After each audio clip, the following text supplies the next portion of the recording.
दवाखान्यात ट्रायल घेतली पेरलेलं आहे रान. हो आता एखाद्या नळा बंद केला तुम्ही हां थोडं अंतर घेऊन हां नळा बंद केला हां ठीक आहे मग आता खत पडली बघा आता खाली कोल्हामध्ये माझं अंतर पडलं अंतर हो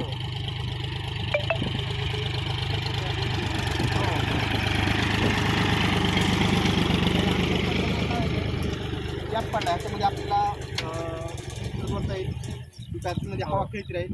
अशा प्रकारे सगळ्यांनी पेरणीचं नियोजन करा.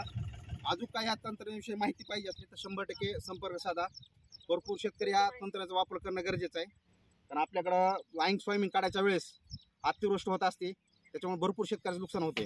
हे आपलं नुकसान थांबवायचं असेल तर पेरणी ही सगळ्यात महत्त्वाची असते कुठल्या पिकामध्ये. जर पेरणी व्यवस्थित झाली तर 100% तुमचं उत्पन्न चांगले येईल. चला शेतकरी मित्रांनो अजून काही विचारायचं असलं तर नक्की संपर्क साधा. चला धन्यवाद सगळ्यांचा.